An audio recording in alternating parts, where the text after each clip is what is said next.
بسم الله الرحمن الرحيم مدن رئيس وزراء مدحوينياشا دولة goboleedyada madaxweyne ku-xigeenka dowlad goboleedka galmudug gudoomiyaha baarlamaanka golaha wasiirada ee dowladda federaalka golaha wasiirada ee dowlad goboleedyada xildhibaanada sharafta leh ee labada aqal ururada bulshada culimada dhalinyarada iyo bahda saxaafadda kulli waxaan ku salaamay assalaamu calaykum waraxmatullaahi wabarakaatuh marka hore allah mahad iska leh oo noo suurtageliyey caawa in wixii aan ka shaqaynaynay dhowr casho horeyna ay waaleen u joogeen 15 casho in ku dhow ay noo soo gabagabowday qaybtii hore haddana aan u ballansannahay inaan isu imaano kulan dambe oo soo socda hadduu ilaahay yiraahdo waxaan u mahad celinayaa madaxweynaha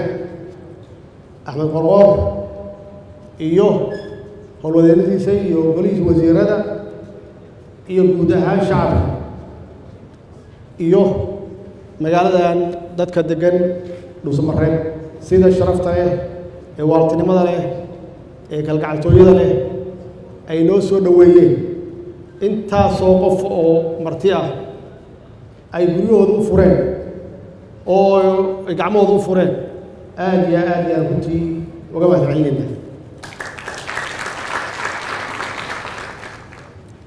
xaqiiqatan muddadii yarta ahayd uu joogay iyo waxa uu qabtay waxa isu dhow maaha 6 bilood uu joogay runtii wuxuu muujiyey leadership iyo hoggaan wanaagsan ayuu muujiyey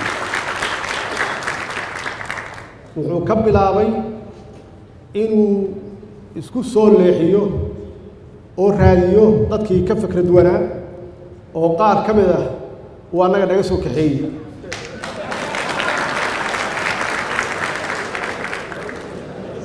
taasi waxay muujinaysaa kalsooni inuu isku kalsoon yahay iyo waxa uu rabo inuu u qabto gobolka isagoo aan fiirinaynin kala ra'yi duwanaanshaha siyaasadeed kadib wuxuu xog waran u tegey degmooyinka iyo tuulooyinka iyo magaalooyinka si uu u soo ogaado xaaladda ay ku jiraan iyo baahidooda taasi waxay runtii u suurtagelisay muddo 2 bilood ku dhowaada inuu soo ogaado uu dowladda dhexena report soo diro baahidooda baahida ay qabaan galmudug baahi aad u badan weyn oo u baahan wax alla wixii karaankeenna ah inaan gacan ka siino dhan walbaba hadday tahay horumarin hadday tahay iyo dhinac walba aan ka kabno waxaan ku amrayaa ama farayaa xukuumadda inay ku siiso muhiimad gaar ah ayna raadiso si kasta ay galmudug u caawin karto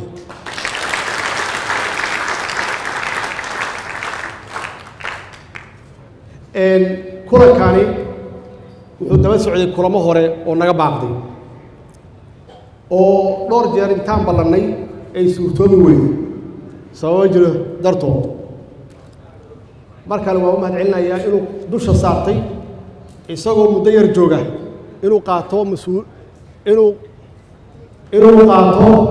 mas-uuliyaddaas xoog leh isagoo dhaqaale iyo organisation dhammaystiran ba aan lahayn alxamdulilah hadda waxaan aragnaa madaxweynaha iyo xukuumaddiisu iyo guud ahaan shacabka reer galmudug inay u diyaarsan yihiin inay u istaagaan dib u dhiska gobolka annaguna waa naga ballan wax alla wixii karaankeenna ah waa idina garab taaganna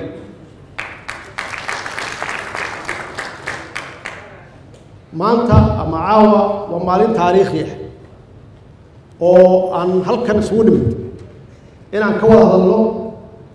go-aan maaha inaan isdhegaysano kala ra'yi duwaanashaheenna aan isu dulqaadanno aan isu tanaasulno oo aan uga hadalno masiirka dalka aan uga hadalno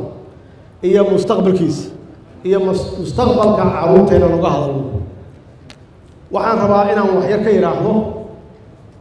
muhiimadda aan halkan isugu nimid waa la taataabtay waxaa laga hadlay shakhsiyaad ama dad raba in ay doorashada ku soo noqdaan ama baqdin ka qaba intaas waa ka weynta shakhsi iyo rabitaankiisa way ka weynta anugu waxaan ku imid nidaam la yidhaahdo doorasho dadban oo aan dalka hore uga dhicin waxaa ka horreeyey doorasho oday dhaqameedyadu ay soo xulaayeen labada waa ogeyn culays badan yaa saarnaa dadkuna waxay qabeen walaaho wareer qaarna waa waanaayeenba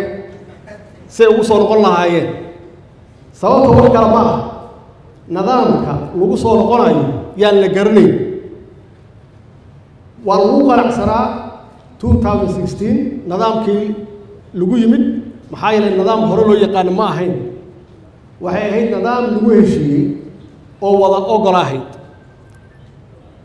wixii ka dambeeyey waxaa lagu ballamay inaanan qaabkii hore qaab ka duwan wax loo sameeyo oo ah doorasho aanan ahayn qaabkii dadbanaa sida dastuurka uu qabo oo ah doorasho toos ah ama qof iyo coda dad badan yaa waxay qabaan inaan runtii aan ka gaabinin oo aanan waxba ka qaban oo sanadkii hadda ugu dambeeyey 2020ga aan soo baraarugnin oo maalin walba idaacadaha u sheega shacabkana ugu celceliya xaqiiqatan hawshaa hadda aan u fadhinno waxaan soo bilownay markii la doortay maxaa yeelay waxyaabihii la ii siiyey mandateska yaa waxaa ka mid ahaa dalku inuu aado qof iyo cod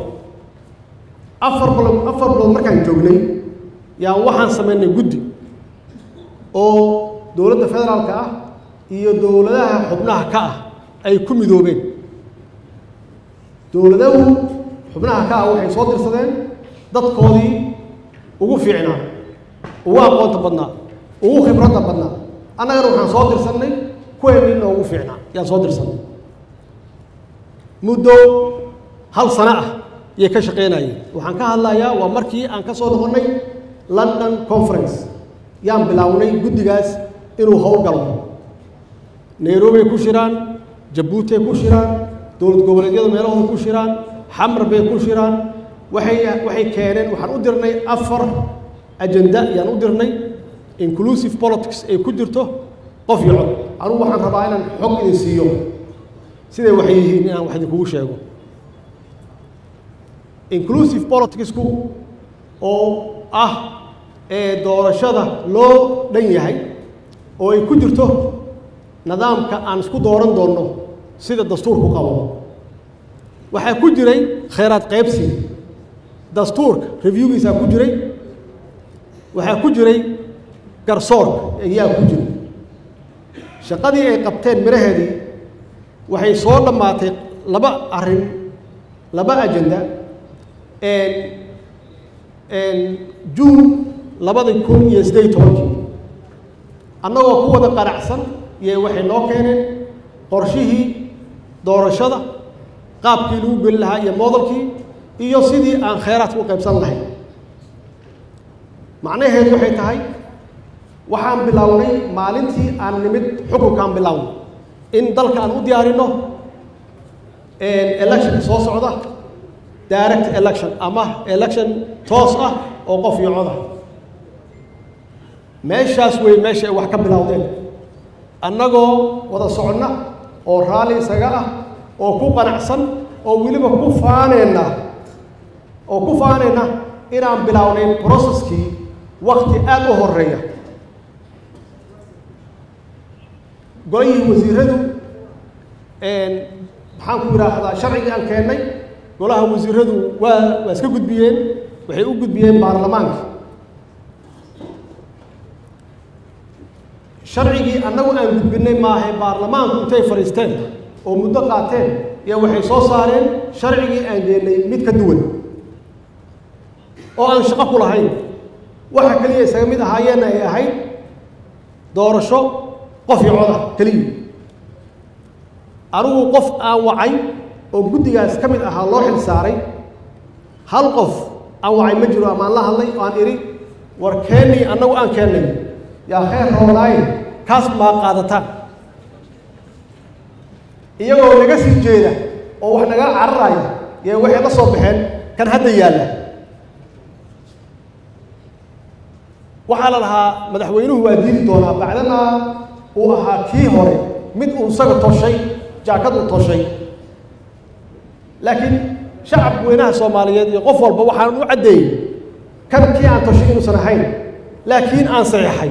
haddii dalku uu hore u soconayo oo taariikh cusub aan gelayno anigooda ku qanacsanayn maxaa yeelay waxaan ogahay in aan lagu noqon karin wixii aan hore u soo marnay oo haddaan ku noqonno na lagu eedeynayo inaan annagu waxba ku darin oo meeshii 2016 aan joogno waad ogtihiinoo dee siyaasi wuxuu rabaa wuxuu ku faano uu yidhaahdo waxbaan gaar ma ku faani karo 2016 baan joogaa kuma faani karo annaga waxay naga ahayd dadaal marka intaas waxaa dheer oo aan ka shaqaynayno maalintiina la doortay ilaa maanta waxaan ku haynaa shacabka xiriirka shacabka iyo dowladda waa in la xoojiyo waa in awoodda shacabka lagu celiyo waa in shacabku ay yihiin sovereign dadka dowladnimo iska leh oo dalka iska leh yaan ku haynay oo shacabkii waa kicin laabtoodii waa kicin waxay aaminsan yihiin inay aadi doonaan doorasho toos ah bacdamaa wax alla wixii doorasho ahaa oo la yaqaanay hore loo soo maray baarlamaankii sida la sheegayo iyagoo ka cararaya madaxweynayaashii yaa waxay keeneen mid runtii xitaa aan la garanayn inay kusoo noqonayaan iyagoo dhan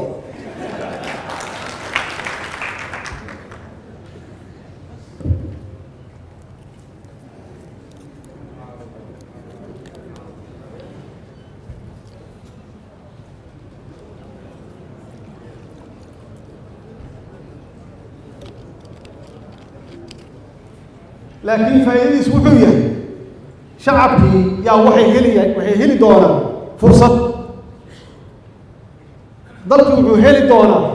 in la yidhaahdo soomaaliya waa istaagtay dalkeenu wuxuu heli doonaa sumcad ah muddo dheer ka bacdi soomaaliya waxay u gudubtay dimuqraadiyad hadda ogaada boqolkiiba boqol inuu ficnaan doono in kale lama yaqaano laakiin waxaan ognahay in uu yahay wixii muddo dheer lagu riyoonayo oo la lahaa waa loo gudbi doonaa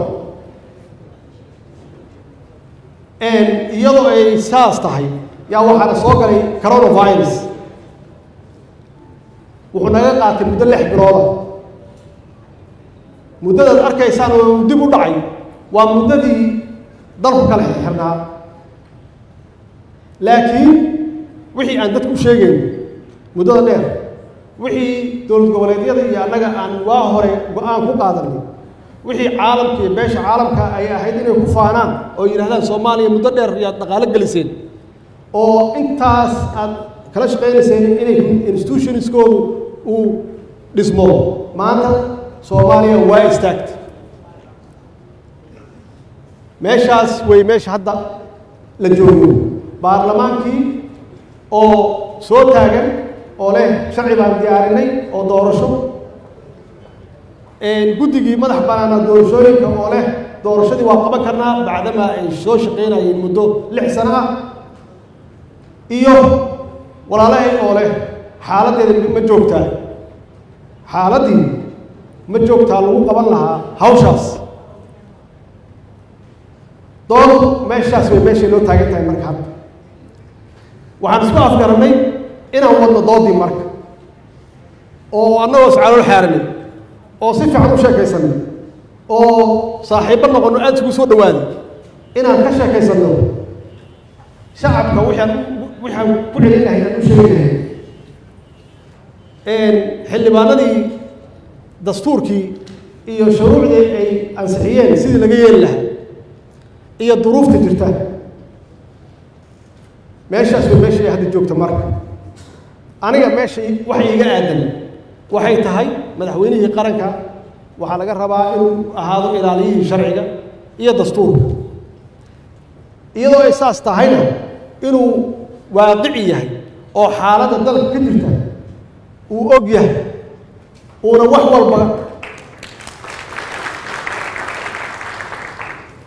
walba ay tahay in lagu saleeyo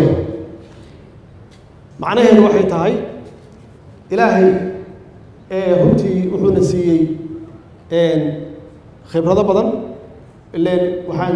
soo soconnay muddo dheer ayaan soo soconnay intii dowladdii dhexe burburtay dowladdii burburkii ka bacdi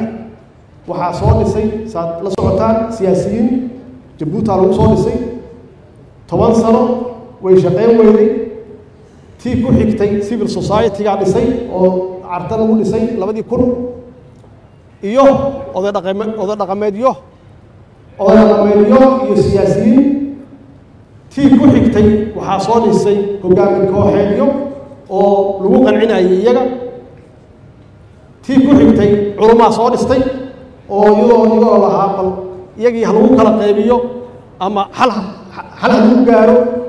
tii ku xigtay oday dhaqameed baa soo dhisay oo waa tii uu xasan sheekh ku yimid tii ku xigtana waxay ahayd model ka fiican wixii oo dhan oo konton iyo kow erga ah su-aashu waxay tahay marka ma shacabkaan dib ugu celinaa ma cilmi kalaan keennaa waa xigmad annaga nagu jirta annagoo ilaahay kaashanayna waa su-aal meesha taagan marka waa isu soo noqonaynaa hadduu ilaah yihahdo waa ku ballannay annagoo maskax furan oo open minded ah qof walbana uu dib ugu noqday meeshii uu ka yimid oo uu dib la tashi u samayn karo ama dib ula tashan karo dadkii uu ka yimid annagoo xaaladdaas inaan isku soo noqonno oo aan raadinno halkaasna uusan noqon mid shakhsiyaadkeena noo wanaagsan laakiin inuu yahay mid shacabka soomaaliyeed iyo sumcadda soomaaliyeed u wanaagsan inuu yahay waa xaqiiqa maantaan joognaa taariikh baa qormaysa ma naqaano waxa aan ka shaqeynayno ma wax fiican bay noqon doonaan mise waa xun laakiin haddii intentionkeenna uu yahay wax wanaagsan ilaahayna tawakalano waxaan aaminsanahay inaan guulaysan karno haddii aan maskaxdeenna isu geyno sidii la sheegay haddaan isu dul qaadanno iyo haddaan isu tanaasulno ummadda soomaaliyeed waxaan leeyahay dalku meel fiican buu ku socdaa waxba yaan la qalbi jabin mas-uuliyiintii dalka ugu sarraysaan nahay waxaan ka fakeraynaa danta guud yaan ka fakeraynaa danta shaksiga ahna kolleyba waa ku ballan inaan ka tagno waxaan soo wadnana ma aha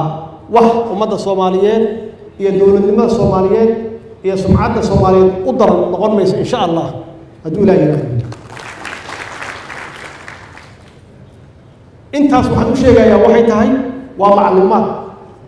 ma aha faker ma aha opinion ma aha waa macluumaad soo jiray waa macluumaad aan ku soo dhex jirnay oo aan ka shaqaynaynay iyo mustaqbalkii oo lagu kala fakri duwan yahay sidii lagu gaari lahaa waana caafimaad haddii la kala fakri duwan yahay oo qof walba uu haysto faker gaar ah waa caafimaad muhiimku wuxuu yahay in aan ogolnahay inaan isu imaanno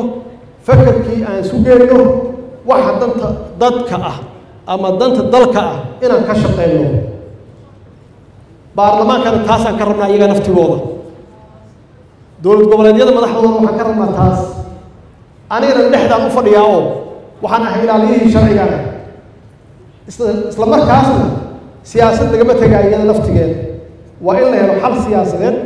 oo dadku ay ku qanci karaan in la helo marka mas-uuliyaddaasi waa la wada saarantahay kulligii haddaan uga shaqeyno sida ilaahay ugu ogyahay sida shacabkeennu ay raaliga ka yihiin sida qalbigeena u wanaagsan oo ah wax wanaagsan in aan dalkan uga tagno taariikhna aan uga tagno waxaan aaminsanahay inaan gaari karno waxa dalka u wanaagsan inaan gaari karno insha allah anugu dib baan waxaan ugu noqonayaa baarlamaankii waxaan ku soo wargelinayaa waxaan saaxiibadeena ku sheekaysanay uu cabdicasiis yiri halka kama sheegi karno iyaguna dadkooda dib ugu noqonayaan hadduu ilaahay yidhaahdo waan soo noqonaynaa annagoo qalbi fiican annagoo rabna wax wanaagsan inaan ka shaqeyno oo ah wax annaga danteena ka weyn wax danteena ka weyn oo maslaxad shacabkeenna iyo mustaqbalka carruurteenna ay ku jirto walaalayaal mar kale waa mahadsantihiin sida wanaagsan aad noo soo dhaweyseen